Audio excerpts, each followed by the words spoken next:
So guys इस question को ध्यान से देखिए, जून 24 का ये क्वेश्चन है कम्युनिकेशन सेक्शन से और इसमें माइंड टू माइंड कम्युनिकेशन की बात कही गई है। आइए इस क्वेश्चन को सॉल्व करने की कोशिश करते हैं।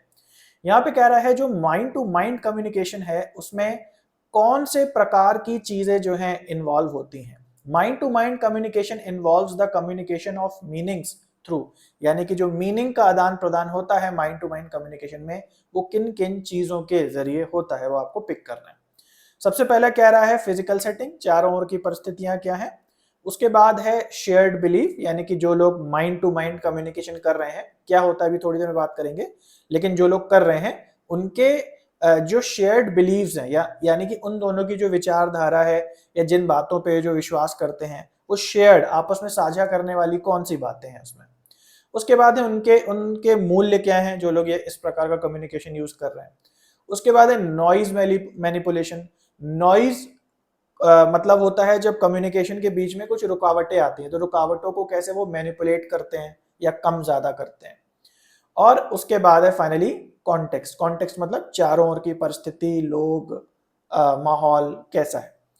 तो सबसे पहले समझते हैं what is mind to mind communication. अब हमने कम्युनिकेशन में वर्बल कम्युनिकेशन पढ़ा है, नॉन वर्बल कम्युनिकेशन पढ़ा है, तो अब इसको ऐसे समझ लो कि mind to mind communication non verbal का ही एक प्रकार है जिसमें बोला जा रहा है कि जब दो व्यक्ति जो है बिना कुछ कहे सुने भी कम्युनिकेट कर लेते हैं एक दूसरे से, है ना।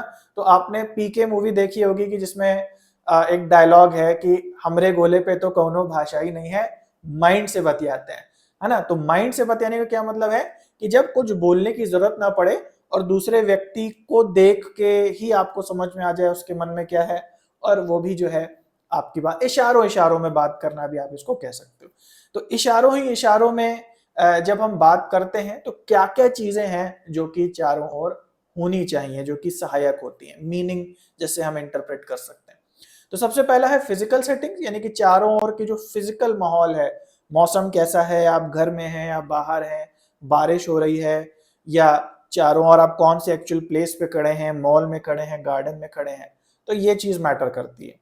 उसके बाद शेयर्ड बिलीफ, यानी आपके दिमाग का तालमेल कितना है, आपके जो बिलीव्स हैं और आपके जो बिलीव्स हैं, आपके जो मूल्य हैं, अगला पॉइंट है ना, आपके वैल्यूज एंड बिलीव्स क्या है वो साझा होने चाहिए। उसके बाद है नॉइस मैनिपुलेशन, यानी कि जो कम्युनिकेशन है उसमें जो नॉइज है, जो रुकावटें हैं, उसको कम ज्यादा करना। और फाइनली है कॉन्टेक्स्ट। कॉन्टेक्स्ट का एक छोटा सा पार्ट है फिजिकल सेटिंग्स, यानी कि चारों ओर का माहौल क्या है, मूड क्या है, कौन सी एक्चुअली सिचुएशन हो रही है वहां पे, तो ये सब मिला करके कॉन्टेक्स्ट बनता है। तो मैं सही जवाब सीधे बता देता हूं, इसमें एक चीज नहीं आएगी और वो है डी, जो कि है नॉइज मैनिपुलेशन। क्यों नहीं आएगी? क्योंकि जब भी माइंड टू माइंड कम्युनिकेशन होगा तो वहां अगर सारी की सारी चीजें हैं, पूरी सेटिंग है, शेयर्ड बिलीव्स हैं, वैल्यूज है, तालमेल मिलते हैं विचारों के, तो आपके चांसेस ज्यादा हैं कि आप बिना कुछ कहे सुने दिमाग से ही जो है कम्युनिकेट कर सकते हैं। मतलब दिमाग से एकदम ही नहीं होता पीके वाले डायलॉग के तरीके से, लेकिन फिर भी ना बोले हुए भी आप एक दूसरे को समझ सकते हैं। उसके लिए आपकी अपने वैल्यूज एंड बिलीफ शेयर्ड होने चाहिए, फिजिकल सेटिंग उस हिसाब की होनी चाहिए और कॉन्टेक्स्ट भी, यानी कि चारों ओर का माहौल वगैरह भी वैसा होना चाहिए। बाकी नॉइस मैनिपुलेशन की जो बात है वो सही नहीं होगी। तो यहां पे जो हमारा ऑप्शन है वो ऑप्शन नंबर 3 करेक्ट हो जाएगा।